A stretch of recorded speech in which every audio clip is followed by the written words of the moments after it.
نامه یعقوب باب 5. هشدار به ثروتمندان ظالم.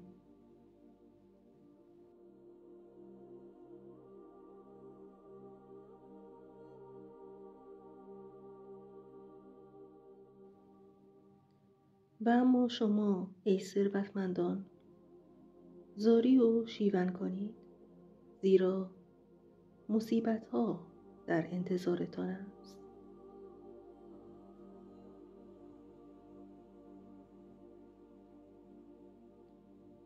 ثروت شما تباه شده و جامه‌هایتان را بید خورده است.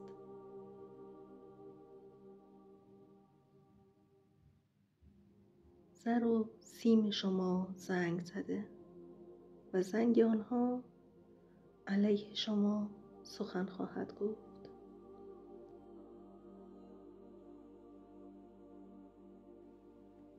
و همچون آتش گوشت بدن شما را خواهد خورد. زیرا در روزهای آخر ثروت اندوخته اید.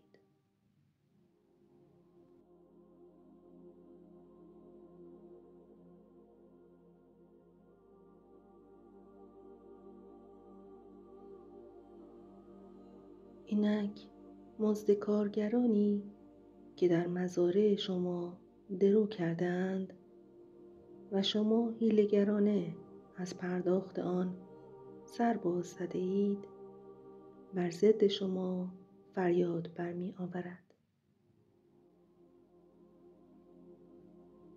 آری، فریاد دروگران به گوش خداوند لشکرها رسیده است.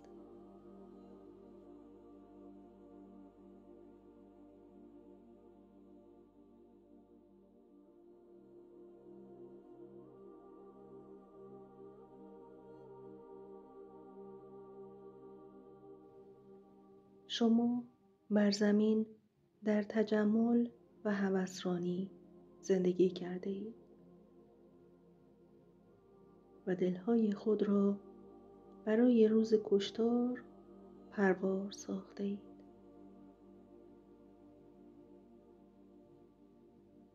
مرد پارسا را که با شما مخالفتی نمی‌ورزید محکوم کردید و به قتل رساندید.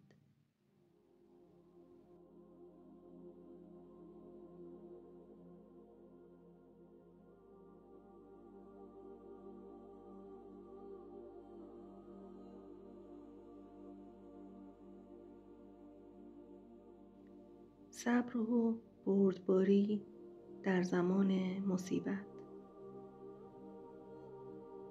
پس ای برادران، تا آمدن خداوند صبر پیشه کنید.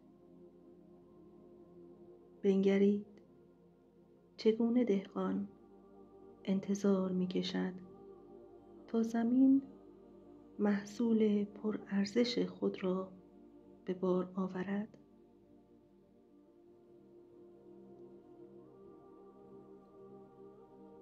چگونه صبر می‌کند تا باران‌های پاییزی و بهاری بر زمین ببارد.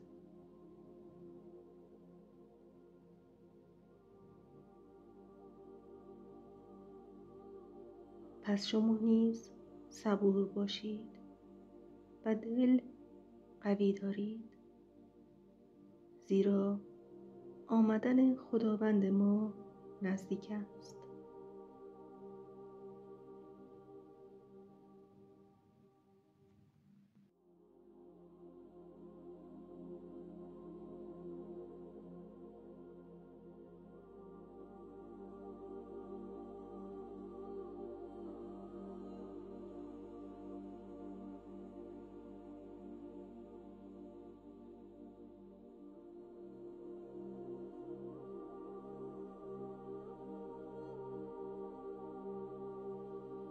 برادران، از یکدیگر شکایت نکنید تا بر شما نیز داوری نشود. زیر و داور بر در ایستاده است.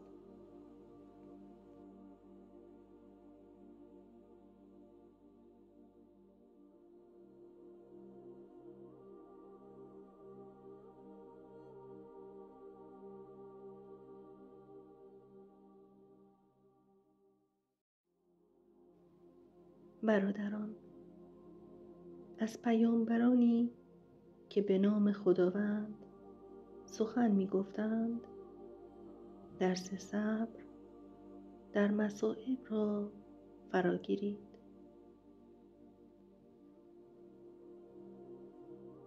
ما بردباران را خجسته می خوانیم.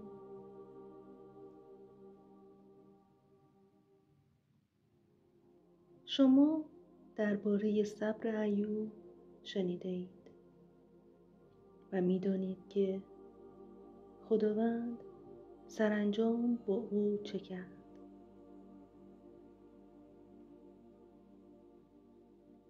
زیرا خداوند به غایت مهربان و رحیم است.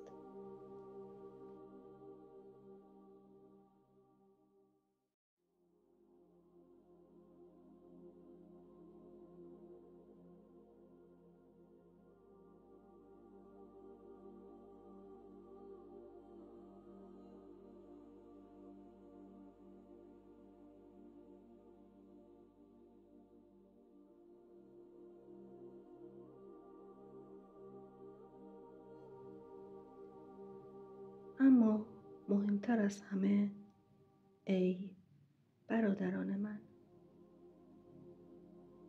سوگند مخورید، نه به آسمان، نه به زمین و نه به هیچ چیز دیگر.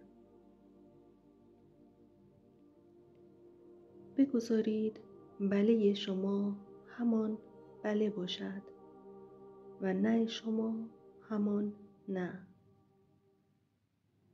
مبادا محکوم شوید.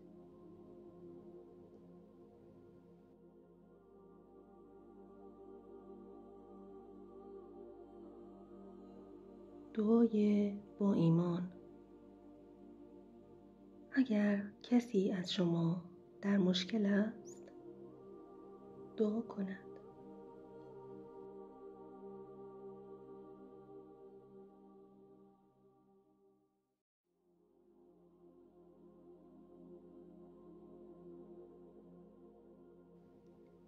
اگر کسی شاد است، سرود حمد بخواند. اگر کسی از شما بیمار است، مشایخ کلیسا را فراخواند و آنها برایش دعا کنند و به نام خداوند او را با روغن تطهین نمایند.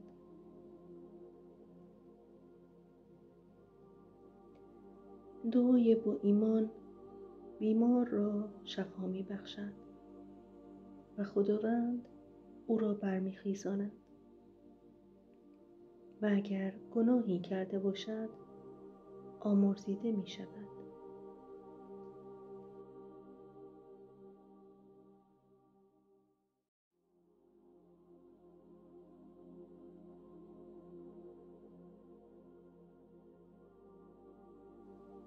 پس نزد یکدیگر به گناهان خود اعتراف کنید و برای یکدیگر دعا کنید تا شفا یابید.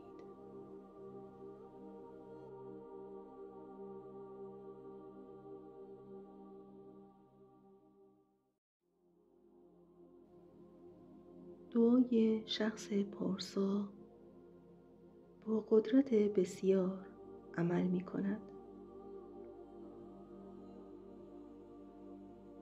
ایلیا انسانی بود همچون ما، اما چون با تمام وجود دعا کرد که باران نبارد، 3 سال و نیم باران بر زمین نبارید.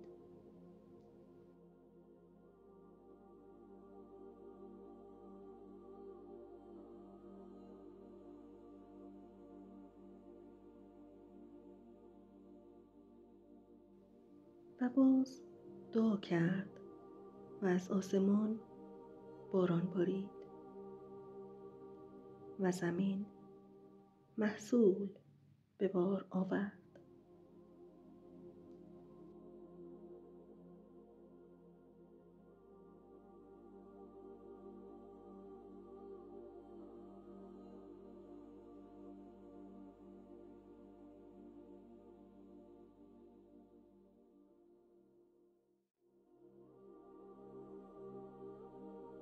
برادران من، اگر کسی از شما از حقیقت منحرف شود و دیگری او را بازگرداند، بداند که هر کس گناهکاری را از گمراهی بازگرداند، جان او را از مرگ نجات بخشیده و گناهان بیشماری را پوشانیده است.